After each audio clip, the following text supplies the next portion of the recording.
এক ছিল ছোট্ট একটি গ্রাম। সেই গ্রামে থাকত এক গরিব কৃষক। তার নাম ছিল রমেশ। রমেশ খুব কষ্ট করে দিন কাটাত।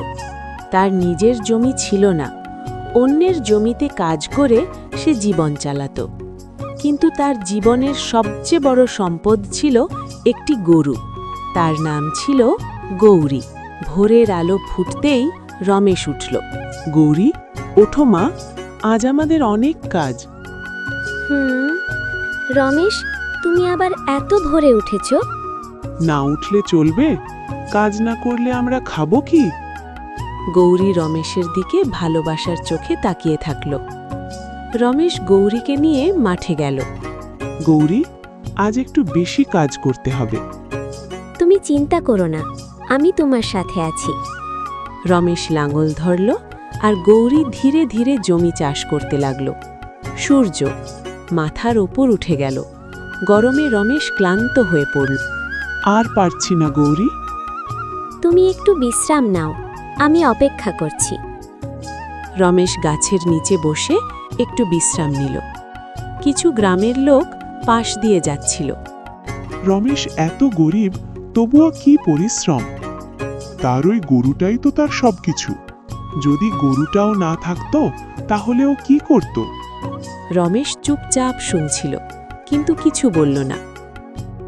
একদিন হঠাৎ বৃষ্টি শুরু হলো। মাঠে কাজ বন্ধ হয়ে গেল। এভাবে চলতে থাকলে আমরা না খেয়ে মরব গৌরী। ভয় পেও না, ভালো দিন আসবেই। রমেশ খুব কষ্টে পড়ে গেল। একদিন সে ভাবল গৌরীকে বিক্রি করবে।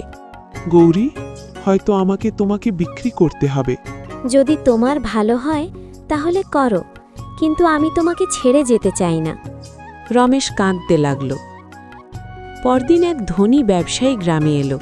আমি ভালো গরু খুঁজছি, কে বিক্রি করবে? রমেশ এগিয়ে গেল।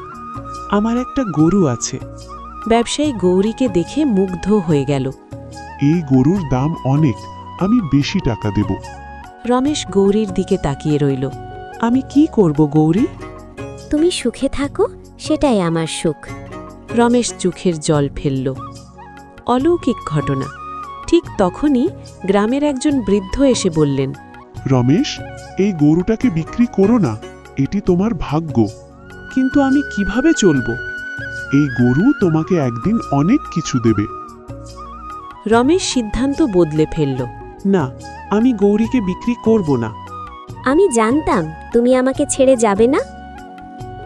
কিছুদিন পর গৌরী অনেক দুধ দিতে শুরু করল। দেখো, আমি বলেছিলাম না সব ঠিক হবে। রমেশ ধীরে ধীরে টাকা জমাতে লাগল। এখন আমি নিজের জমি কিনব। আমি তোমার সব সময় সাথে আছি। কয়েক বছর পর রমেশ আর গরিব রইল না। সবই তোমার জন্য গৌরী। না, তোমার পরিশ্রমের জন্য। পরিশ্রম ও ভালোবাসা কখনো বৃথা যায় না। কঠিন সময়ে নিজের আপনজনকে ছেড়ে দেওয়া ঠিক নয়।